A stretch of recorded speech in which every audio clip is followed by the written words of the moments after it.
Malam ini secara resmi AMD mengumumkan kehadiran prosesor AM5 terbaru yang dinamakan Ryzen 7000 X 3D prosesor.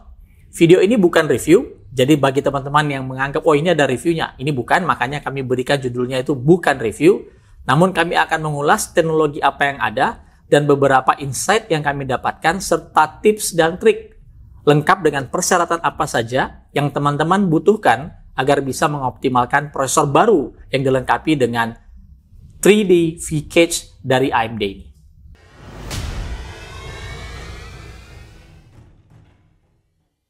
Kehadiran AMD AM5 Ryzen 7000 atau Ryzen 7000 series itu sudah ada beberapa waktu ya, udah beberapa bulan ada dan ada beberapa poin yang kita bisa highlight. Kita sedikit agak kembali ke belakang. Pertama adalah dia menggunakan fabrikasi 5 nanometer.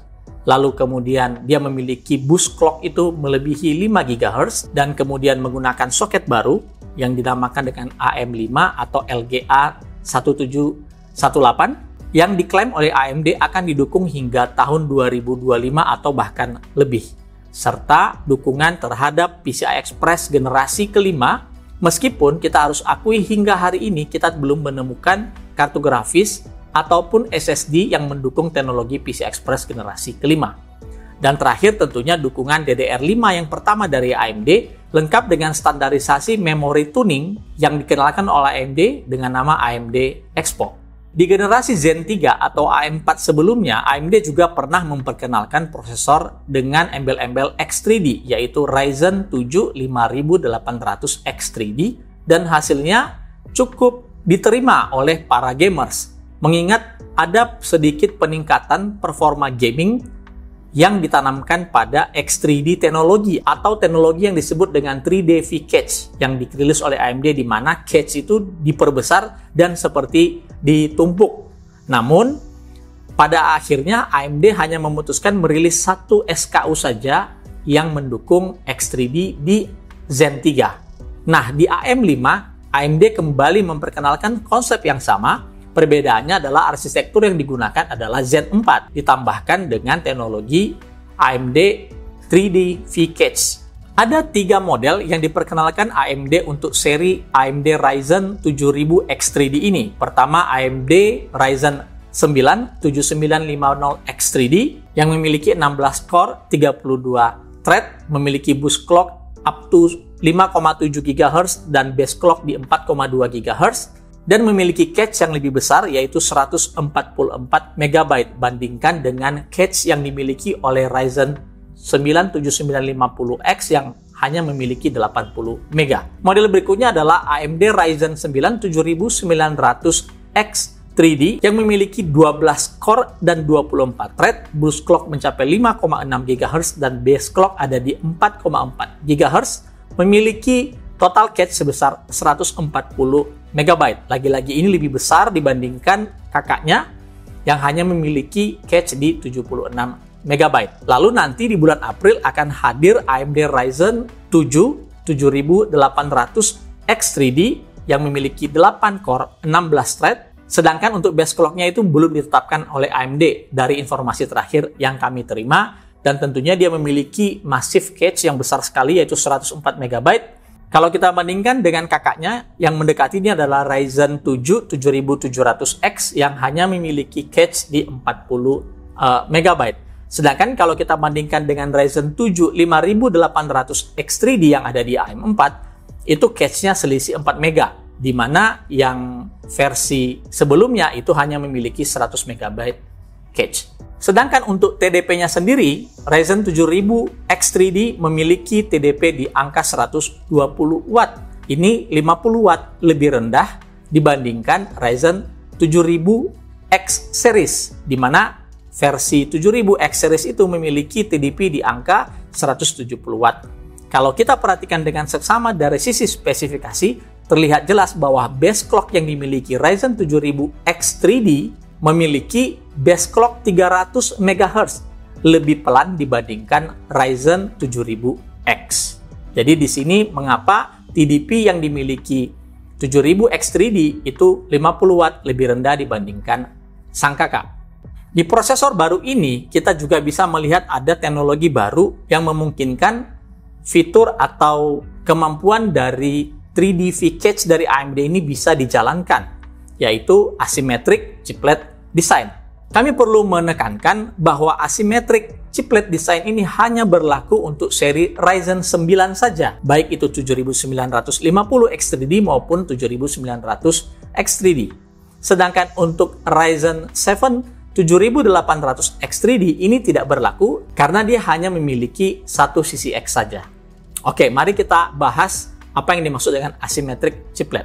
Seperti kita ketahui bahwa di atas 8 core, AMD Zen 4 itu memiliki 2 buah CCX. Sedangkan di Ryzen 7000 X3D ini yang memiliki 12 dan 16 core, itu otomatis memiliki 2 CCX. Tapi kedua-duanya tidak serta-merta memiliki 3D V-Cache teknologi.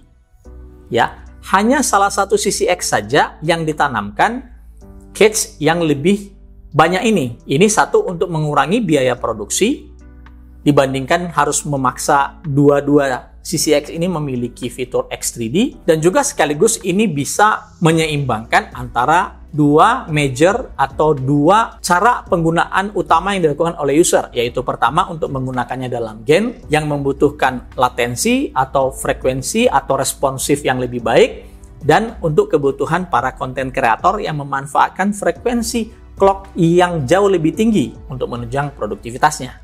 Karena dia memiliki dua CCX yang asimetrik atau tidak sama, maka dibutuhkan sebuah cara agar operating system yang digunakan, dalam hal ini adalah Microsoft Windows, itu bisa mengenali dan menyesuaikan antara CCX mana yang akan digunakan dan disesuaikan dengan aplikasi yang akan dijalankan atau akan sedang berjalan. Itu penting sekali teman-teman menyimak persyaratan yang harus dijalankan agar bisa menikmati performa Ryzen 7000 X3D ini dengan maksimum dan bebas dari problem. Pertama sekali adalah BIOS.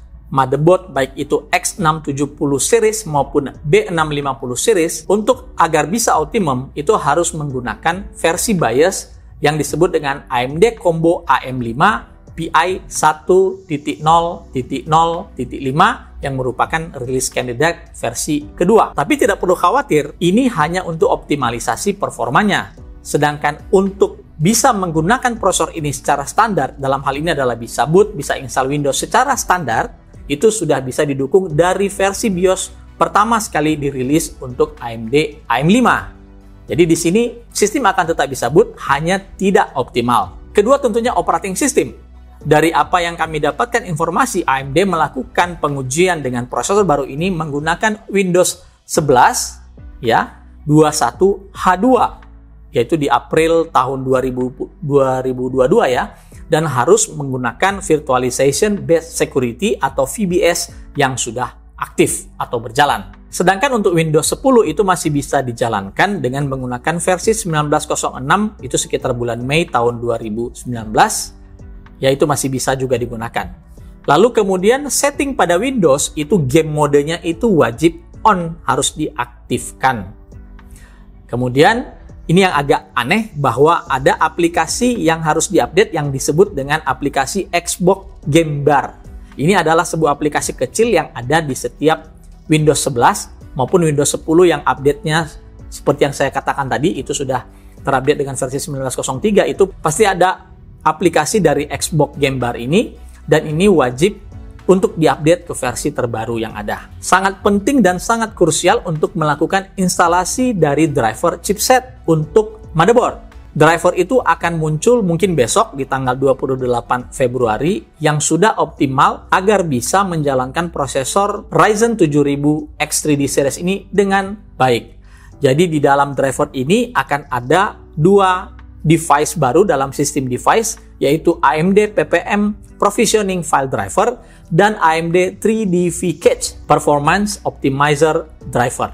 Dengan BIOS yang baru tadi, dan kami yakin besok ini BIOSnya juga akan bisa tampil di setiap vendor motherboard, itu akan muncul satu opsi yang disebut dengan CPPC Dynamic Preferred Cores. Ingat, opsi ini hanya muncul ketika teman-teman menggunakan versi Ryzen 9 saja yang memiliki 2 CCX. Nah, apa yang dilakukan oleh driver ini, kemudian apa koneksinya dengan BIOS? Seperti kita tahu dengan sistem UEFI yang ada sekarang, itu BIOS itu bisa berkomunikasi langsung dengan sistem operasi. Dan di sini yang menjadi jembatan atau bridging untuk bisa berkomunikasi adalah driver. Seperti tadi sudah kita katakan bahwa prosesor Ryzen 9 7000X3D series ini memiliki dua CCX. Satu CCX memiliki X3D cache, satunya lagi adalah standar CCX. Nah, bagaimana keduanya bisa berkomunikasi? Disinilah pentingnya si driver tadi. Apa yang dilakukannya? Dengan kombinasi tadi antara Xbox, game bar, kemudian driver yang sudah teroptimasi atau driver yang sudah diinstal, dan opsi BIOS atau pilihan BIOS yang sudah secara default itu kita load dari BIOS terbaru yang sudah teman-teman flash ke motherboard, itu akan membuat Windows Operating System bisa mendeteksi dengan baik apa aplikasi yang sedang dijalankan. Secara dinamis, Windows atau Operating System itu akan mengatur mana CCX yang digunakan sesuai dengan workload yang terjadi. Ketika kita sedang menggunakan game yang membutuhkan responsif atau akselerasi yang lebih baik, dia akan menjalankan CCX yang memiliki 3D V-Cache. Sedangkan ketika melakukan aplikasi yang lebih menuntut kecepatan dan core serta menuntut komputasi yang tinggi, maka yang akan didahulukan atau yang akan diprioritaskan adalah CCX yang standar. Ini akan berjalan secara otomatis tanpa perlu kita secara manual menjalankannya, dan ini juga bisa di-override melalui opsi di BIOS tadi. Tadi saya sudah katakan opsi yang muncul tadi, CPPC, Dynamic Preferred Cores tadi, yang bisa kita ubah dari pilihan frekuensi atau cache yang ada di opsi tersebut. Selanjutnya, kalau kita simulasikan kita sedang menjalankan game, maka tadi kan kita sudah katakan dia akan strict pada satu CCX yang memiliki 3D V-Cache tadi. Nah, ini akan mengurangi latensi dan meningkatkan frame rate pada game yang sedang kita jalankan. Ketika ini terjadi, otomatis CCX yang memiliki cache yang lebih besar tadi akan diprioritaskan dan akan menjalankan aplikasi game yang sedang berjalan. Jika utilisasi dari berapa banyak core atau thread yang ada di CCX yang memiliki cache lebih besar ini kurang, maka otomatis dia akan mengaktifkan CCX yang standar.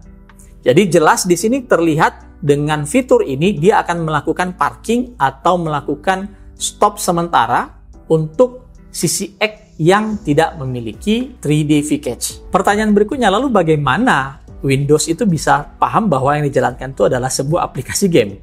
Ini akan aktif atau dikenali melalui tadi itu Xbox Game Bar yang kita aktifkan. Dia akan otomatis mendeteksi jenis aplikasi apa yang akan dijalankan, kemudian akan memfeed informasi ini ke driver, dan driver akan mengatur seperti tadi yang sudah kita jelaskan sebelumnya, mana CCX yang akan lebih diprioritaskan untuk dijalankan. Proses ini juga menyebabkan efisiensi yang sangat-sangat optimal saat kita bermain game ya. Jadi bukan hanya soal performa, tetapi juga konsumsi daya yang akan jauh lebih hemat karena CCX yang tidak dibutuhkan dalam proses gaming ini tadi akan diparkir. Kenapa game mode itu harus diaktifkan? Nah, ini juga teman-teman harus tahu. Windows Game Mode itu akan, pertama, dia akan menonaktifkan Windows Update saat kita sedang bermain game, sehingga dia akan mencegah terjadinya otomatisasi update driver dan atau mengirimkan notifikasi untuk melakukan restart. Ini akan sangat mengganggu ketika kita sedang bermain game. Kedua, ini akan membantu frame rate jauh lebih stabil untuk spesifik beberapa game dan juga membantu kestabilan operating system kita sehingga menghindarkan terjadinya crash ataupun blue screen saat bermain game. Itu tadi informasi yang bisa kami share atau kami bagikan tentang prosesor AMD Ryzen 7000X3D atau biasa disebut dengan Raphael X ini ya. Sebenarnya kami berharap AMD akan membuat semuanya ini akan menjadi lebih simple, lebih sederhana. Namun karena pilihan teknologi untuk bisa enabling fitur 3D V-Cache ya, yang jauh lebih efisien dan juga akan lebih sisinya dari sisi harga itu akan lebih terjangkau, membuat ada beberapa perbaikan dan ada beberapa persyaratan yang teman-teman tuh harus ikuti agar bisa mengoptimalkan prosesor ini tadi. Sebenarnya kami ingin mengatakan bahwa ini bukan untuk early adopter, tapi kalau melihat langkah-langkah minimum requirement yang harus dijalankan. Ini menjadi sebuah early adopter versi 2 dari AMD untuk platform AM5 tadi. Oke, jangan lupa juga bahwa tetap ada IGP terintegrasi di prosesor baru ini, yaitu tetap menggunakan arsitektur RDNA 2, tapi bukan untuk gaming. Ya, sekali lagi bukan untuk gaming, karena kami mendapatkan feedback atau informasi ada yang menganggap IGP dari Ryzen 7000 series ini tuh cukup powerful, mumpuni untuk bermain game. Jadi jawabannya tidak. Ini adalah standar sekali ya. Dan ini sebenarnya digunakan untuk menambah akselerasi saja. Baik itu akselerasi multimedia atau beberapa aplikasi-aplikasi tertentu yang bisa memanfaatkan instruksi yang ada di RDNA 2. Hal lainnya adalah tentunya pendingin ya. Pendingin yang disarankan adalah menggunakan AIO at least 240 ataupun 360 mm radiator. Lalu TG Max, ya ini TG Max-nya itu ada di 89 derajat Celcius, dan yakinlah temperatur ini akan selalu muncul ya ketika kita menjalankan aplikasi yang memanfaatkan seluruh core dan thread yang ada di prosesor tersebut. Jadi 89 derajat Celcius itu bukan sesuatu hal yang harus dikhawatirkan. Karena menurut AMD, mereka bisa mengoptimalkan performa prosesor ini ketika sudah mencapai TJ Max ini. Dan kita bisa lihat di market sudah banyak memori yang menawarkan profile Expo yang memiliki kecepatan mulai dari 6000, 6200 hingga 6400. Namun kami juga perlu memberikan informasi kepada teman-teman, jangan menggunakan memori DDR5 yang memiliki kecepatan di atas 6400. Karena ini akan percuma, misalnya membeli 6800 atau 7000 atau di atasnya. Itu akan percuma karena saat ini maksimum yang bisa dicapai kecepatan eMMC dari prosesor Ryzen 7000, ini konteksnya ini untuk penggunaan harian ya, itu ada di DDR5 6400. Dan tidak semua prosesor mampu berjalan di kecepatan ini. Sweet spot atau safe frekuensi untuk DDR5 di AMD adalah antara 6000 hingga 6200 mega transfer per detik. Itu saja yang kami bisa share pada malam hari ini. Semoga teman-teman bisa mendapatkan pengetahuan baru, dan bagi calon-calon yang ingin mengadopsi Ryzen 7000 X3D, kemungkinan besar besok teman-teman sudah bisa mendapatkannya di Indonesia.